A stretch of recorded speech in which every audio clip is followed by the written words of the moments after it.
Hello everyone, welcome to study netic. मैं हूं पूजा मेहता और आज यहां पर मैं क्लास 11 की अकाउंट्स के बारे में बात करने आई हूं।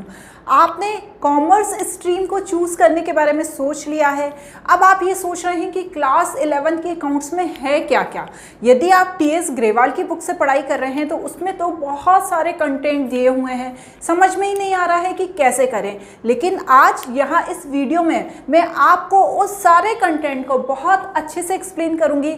आपको ये पता चल जाएगा कि सिलेबस के अकॉर्डिंग उन कंटेंट्स को कैसे कंप्लीट करना है, क्योंकि जो सिलेबस दिया हुआ है क्लास 11th का, उसमें जो दिया है और जो बुक में दिया है वो आप समझ नहीं पा रहे हैं। आपको समझ में नहीं आ रहा है इन दोनों को मैच कैसे किया जाए। तो आज इस वीडियो में मैं आपको क्लास 11th की अकाउंट्स के टीएस ग्रेवाल की बुक के कंटेंट को एक्सप्लेन करने वाली हूं, क्योंकि आगे जो मैं वीडियोस लेकर आऊंगी वो टीएस ग्रेवाल की बुक के ही लेकर आऊंगी। उसी के कॉन्सेप्ट में आपको समझाऊंगी और उसी के प्रैक्टिकल प्रॉब्लम्स के सॉल्यूशंस आपको कराऊंगी।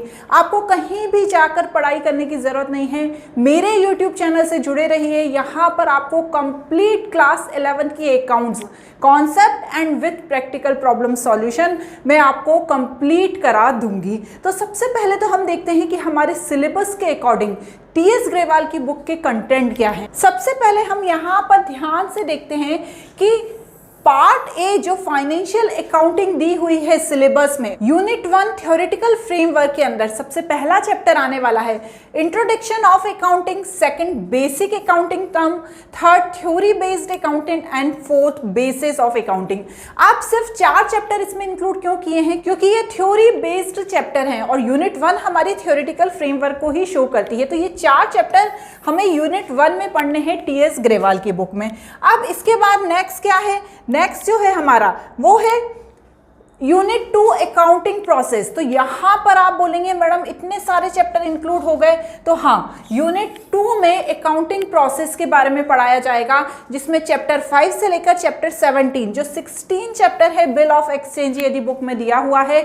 नई बुक तो अभी मेरे पास आई नहीं है, लेकिन पुरानी बुक में यदि बिल ऑफ एक्सचेंज दिया हुआ है तो वो ओमिटेड है, उसे हमें स्किप कर देना है। Accounting equation, accounting procedure, source document, voucher, general, cash book, other book, goods and service tax, bank reconciliation statement, trial balance, depreciation, provision of reserve and rectification of error. 17 chapter तक unit 2 में पढ़ना है, जिसमें ये सब cover हो जाएगा। बहुत ही बेसिक है। इसमें ये बताया जाता है कि जब कोई बिजनेस में किसी भी तरह का कोई ट्रांजैक्शन होता है तो उसको हम कैसे रिकॉर्ड करते हैं हमारी बुक्स ऑफ अकाउंट में।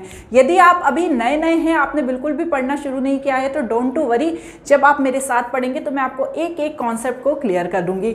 अब जो इसका पार्ट बी है, ठीक है ना, जो नेक्स्ट यूनिट आ जाती है, जिसमें unit 3 financial statement of sole proprietorship.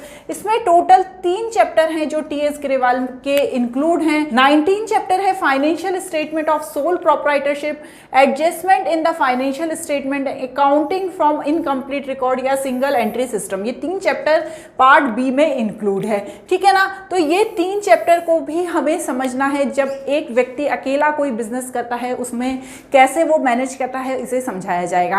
अब यदि आप इसका सिलेबस देखना चाहते हैं, पहले आपने ये देख लिया है या पहले आपने सिलेबस देख लिया है, कुछ भी देख लिया है, तो आप मेरे YouTube चैनल पर इसका कंप्लीट सिलेबस देख सकते हैं सेशन 24-25 का, जिसमें मैंने आपको बताया है कि CBSE ने अपने सिलेबस में इस बार क्या चेंजेस किए हैं।